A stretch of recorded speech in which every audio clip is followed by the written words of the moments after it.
Mamardashvili, Frimpong, Florian Wirtz, and now Milos Kerkez. Absolutely statement signings. Remember, this is the first time that Slot has been given the ability to change his squad. Liverpool were incredibly smart last season. They brought in a new manager, and between them, they must have said, look, this team came really close last season, so let's have a look at it, let's analyse it, and let's see which players you need to bring in to enhance this squad. Slot, of course, went on to win the league with what was essentially a Jurgen Klopp squad, but with significantly different tactics.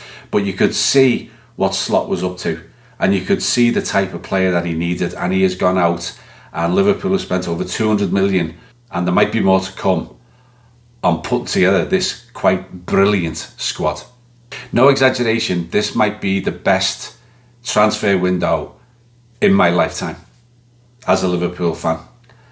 It's stunning already, and we might yet see additions to the forward line and additions to the centre-back position as well. These aren't squad players. I mean, obviously the backup goalkeeper is behind the world's greatest goalkeeper, so he's going to have to bide his time. But the other three, I think they're going to be starters, and I'll get into that in a minute. It also sent another message, not just to the other clubs who are quaking in their boots right now because of what they're seeing Liverpool doing, but it sent a message to all of the other players, the likes of Gahey, the likes of Isak, and the others that are in the potential mix at the moment. And it sent a message to them saying, are you sure you don't want to be a part of this? They're there watching, same as us, you know, going, friggin' hell. Shall I stay where I am, or shall I go and join that lot? Because they are looking stunning right now in terms of the squad that they've got. They're looking at us and going, well, the Premier League champions, they've got the strongest squad anyway, and it's now even stronger. I might just want a piece of that. The other thing is, if you're a Isak or you're a Gahey, do you want to join a team, another team that is maybe a part of a rebuild, or do you want to join the best club in the country, the best squad in the country, the Premier League champions? That's what it's saying to everybody. Do you want to join a team that's part of a rebuild, or do you want to join a team that's already climbed the mountain and is sitting at the summit of it right now? Easy choice for me. And what I'm saying right now, this is not hyperbole. This is reality. This is the way it is. Everybody is scared right now at the business that Liverpool are doing, because they've been so analytical and so ruthless in getting this done. It's been spectacular. And the other thing is, the four players I just mentioned at the start of this, Mamardashvili is 24, Frimpong is 24, Florian Wirtz is 22, and Milos Kerkez is 21. I mean, they've got a huge runway ahead of them in terms of years of being at the top with Liverpool Football Club. So before I get into the current squad, I just wanted to take a little look back at last season. And there was a couple of really noticeable things about the way Slot picked his team and who he picked. I went through it in some detail, and here it is. But these are the only 11 players last season who played in excess of 22 league games, started in excess of 22 league games. Now, I say 22 only because Gakpo started 23 times. But if you look at the rest of them, all the other 10 players started at least 28 league games last season. Only 11 players. And when you map it out like this, it's an entire team. There was a first choice for every single position last season. So taking that into account, what does the 25-26 starting 11 look like? So I've had a go at predicting, and I've tried to use the statistics behind Slot's thinking here in what I believe will be the starting 11 next season. Now, if we were to get a Gahey and an Isak, this would change, obviously, a little bit. But assuming we start with what we got, this is my starting 11 for next season, who I believe will be the number one choice in each position. And of course there will be rotation, But there will be a core 11. I'm certain of it. It's how Slot does things. He's not very prone to massive rotation, and he likes to play who he believes is his biggest asset in every one of the positions. I'll go back again to my video from a few weeks ago about the 8 characteristics required to be an Arnie Slot player, and these are the 11 I believe are the ones closest or complete in having all 8 of those. Here's the team I believe will start the majority of games next season. So as you can see, it's Alisson in goal, Frimpong, Konate, Van Dijk, Kerkez, Gravenberch, Szoboszlai, McAllister, Salah, Wirtz and Gakpo. So let me explain a couple of my thoughts here around who's starting. So I think Frimpong gets the nod on Conor Bradley. You got to remember Conor Bradley is very young, and he only started 7 games last season, and 5 of them were the last 5 league games after Trent was already being moved out, and we'd already won the league as well. He did only start 2 right up until the last 5-6 games of the season.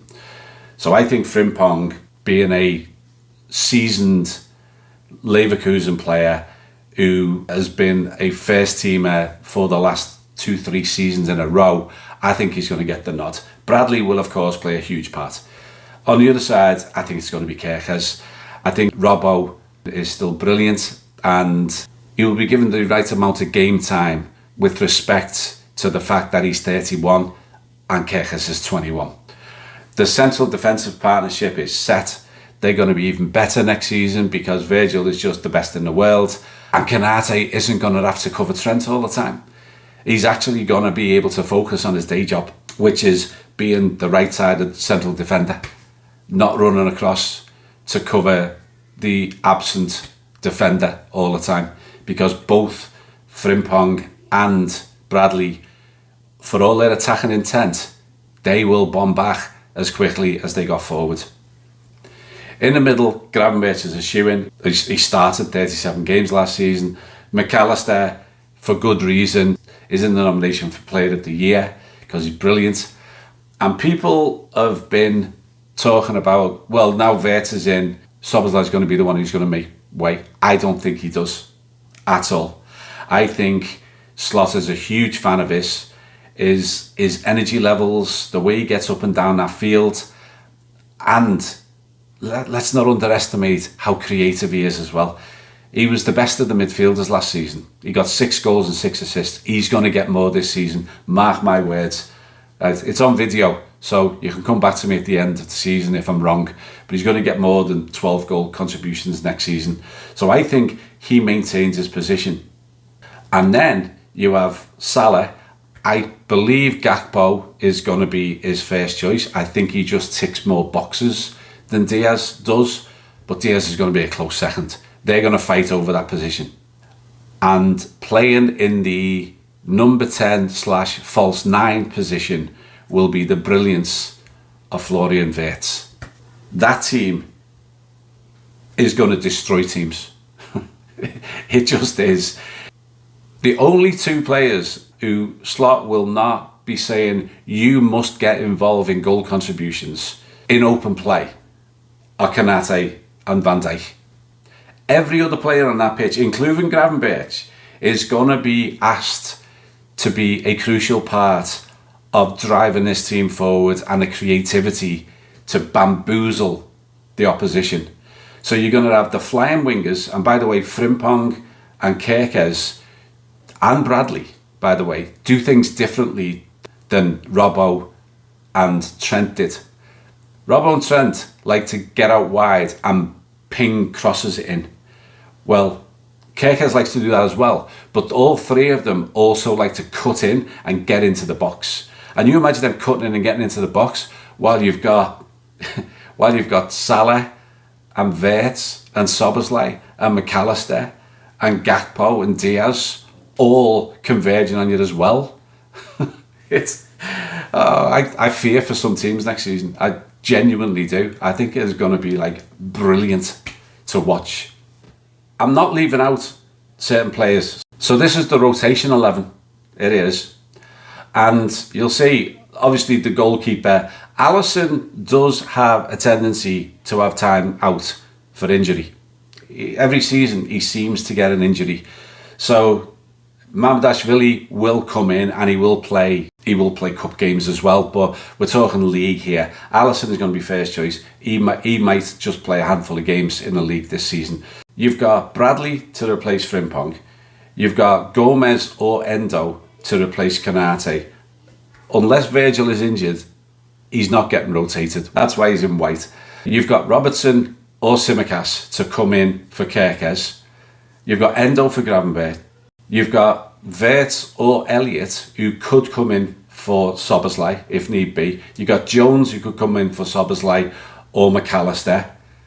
And then when Mo either needs a rest, which he never does, or when he's on AFCON, you've got Frimpong or Diaz to come in on the right-hand side. You've got Diaz as well as the option for Gakpo, as I talked about. And then, of course, you've got Jota. Now, Jota, I said in the last video, I think Jota's in last chance saloon, not because he isn't a fantastic finisher, not because he isn't technical enough, he just can't stay fit. And he's going to have to prove himself this season that he stays fit, or this will be his last season.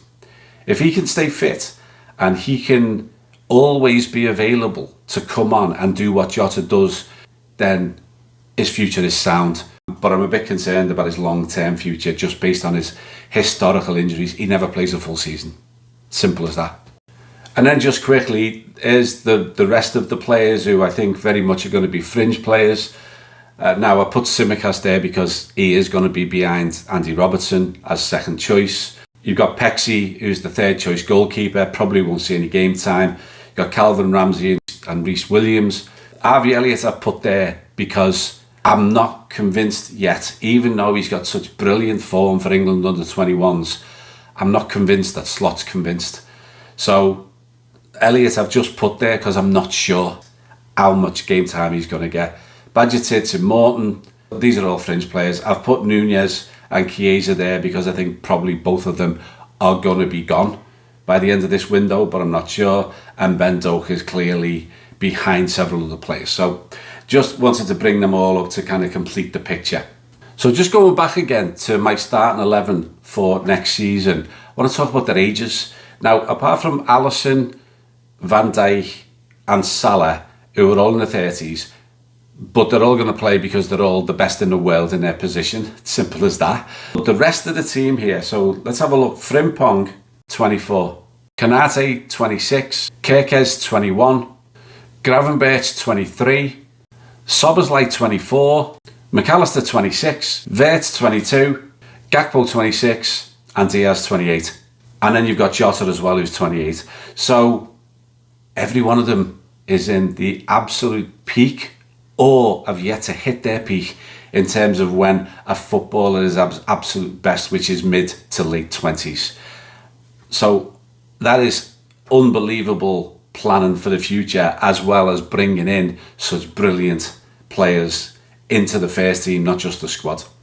But let's move on to why Liverpool are so far ahead of everybody else in the transfer market, in the building of a squad, in terms of their hiring criteria, their transfer policy. And it all starts from the fact that FSG have brought in the likes of Michael Edwards and Richard Hughes, who, by the way, are both 46 years of age. So they've got years and years ahead. They brought in Arne Slot when nobody else even mentioned his name. The pundits weren't talking about it. The experts weren't talking about it. And suddenly we got Arne Slot. Funny enough, I was watching a video that popped up on my YouTube yesterday about Steve Nicol at the beginning of last season and how unbelievably underwhelmed he was that we got this guy that no one's ever heard of. And yeah, he won in Holland, but so what? All it told me was that Steve Nicol doesn't really understand what's going on behind the scenes at Liverpool, because they are meticulous. Their planning is stunning. They spend years of analysis and statistical evaluation and character evaluation to make sure that everybody we bring in is exactly who the manager needs. And by the way, Arne Slot is also 46. So that dream team, Slot, Edwards and Hughes, all 46 years of age. And guess what? All three of them were appointed only last year, 2024. Now I know Michael Edwards had been at the club before that, but he was brought back in a more senior position. So all three of them were brought in just a year ago. And look what they've done in 12 months. Just mind-boggling. But behind that, I'm going to show you a couple of charts here and see what you think. So, do you know who these are? Because I didn't until I started researching for this video. These are all the names of all of the analysts who work for Liverpool Football Club, who are analysing the game, who are analysing the opposition, who are analysing how we win, and analysing if we do lose a game, why did we lose that game? We have got this army of analysts, and these analysts, under the leadership of Edwards and Hughes, are the reason why we are so meticulous and brilliant at pinpointing who we need, pinpointing the weaknesses of the opposition, and focusing on the strengths of our own team. They're all people behind the scenes that we don't even know their names, but they are doing a job that far exceeds that of any other club. And look at these. You know, these are all the scouts that we've got. Another army of scouts. You think of it like this. You've got Arne Slot saying, these are the criteria I need for a player. Then you've got all the analysts analysing the entire world of players and saying, these are the ones that fit your criteria, boss. And then you've got the scouts out there knowing what analyticals to look for and looking at each player and deciding whether they would be a fit for Liverpool Football Club or not. And again, it's not just technical ability, it's character, it's ability to handle pressure. There's so many metrics that they look into, but it's stunning, absolutely amazing how brilliantly set up this club is. This is the future of football now. What Liverpool are doing. This is how you decide if you're going to hire a player, if you're going to pay the money for a player or you're not. And I know in the past we've all been disappointed that, well, I thought we were going to get him, or he should have come to Liverpool because he's really good. Well, that's not how they work. They've got to fit every single criteria to become a Liverpool player, and that's what we're doing. And we've ended up with this absolutely fantastically run club that is the best in England. What they're spending right now and what they're doing right now is they are trying to start a new era of Liverpool domination over everybody, not just in England, in Europe. And everybody else is running scared. No one can guarantee success. And the new season hasn't even started yet. But I tell you what, we have set ourselves up so brilliantly that I think success is going to continue. I don't think this one league title that we got last season is the end of it at all. I think it's the start of it. We're watching something special, everybody. Lap it up, make the most of it, because it's glorious. You'll never walk alone. Talk soon. Ta-ra.